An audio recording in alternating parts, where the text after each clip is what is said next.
bien qu'elle soit majoritairement peuplée de gens très communs, ternes et très stables, ce que j'appelle des êtres normaux.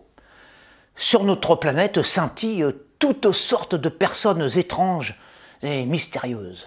Je parlais en effet des inadaptés de haut vol, artistes torturés, écrivains tourmentés, clowns à l'humeur sinistre, auteurs de légèreté et autres créateurs de joie aux personnalités complexes et cafardeuses. Tous célèbres, adulés, enviés, mais également, pour certains, affligés d'un terrible mal-être. Ainsi, des acteurs de cinéma à l'avenir prometteur se suicident, incapables de vivre en paix avec leur conception sophistiquée et troublée de la vie. Des têtes solaires sombres dans l'obscurité, emportées par leurs angoisses. Des chanteurs aux idées morbides disparaissent avec fracas et scandale, ne trouvant rien d'autre à faire sur cette terre, pourtant si riche d'éclatantes réalités, de brillantes opportunités et de fécondes évasions. Je ne comprends pas les tempêtes intérieures de cette faune de salon au destin funeste.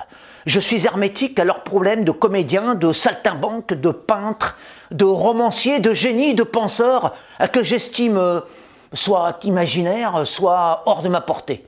Moi, j'appartiens aux esprits simples, aux hommes sans histoire, aux âmes claires qui ne demandent au ciel que le strict minimum, sa lumière ordinaire, des nuages, un peu de pluie et quelques oiseaux, rien de plus.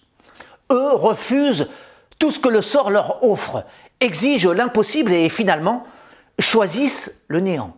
Le cadeau de leur naissance en ce monde ne leur plaît guère, ni même le surplus qui leur a été octroyé, fortune, succès, renommée, au nom de je ne sais quel tarabiscotage intellectuel, conceptuel, mentaux, ils ne peuvent marcher comme les autres sur les chemins de la simplicité, de la clarté et de la sobriété. Il leur faut des gouffres, des désespoirs, des langueurs, avec plein de séduisantes souffrances, surtout celles qui sont le plus en vogue. Tels sont leurs feux d'artifice mondains à eux. Rien que des ruines et des misères retentissantes, sans omettre les mots les plus lustrés pour le dire avec parisienne élégance ou bien sans retouche avec la brutalité et la franchise des implacables héros de notre temps. Bref, gémir et mourir pour des raisons que le lourdeau de la rue ne saurait concevoir. Pour eux, c'est l'essentiel. Je les observe s'enfoncer dans la déprime et le nihilisme, et m'étonne de les voir disparaître de nos écrans, de nos cirques, de nos bibliothèques, de nos journaux et de nos théâtres, incrédules face à tant de mortelle vacuité et de létale stérilité. Je suis déconcerté par la détresse fastueuse de ces inconsolables en dentelle, moi qui aime par-dessus tout les cœurs humbles et limpides de mes semblables heureux.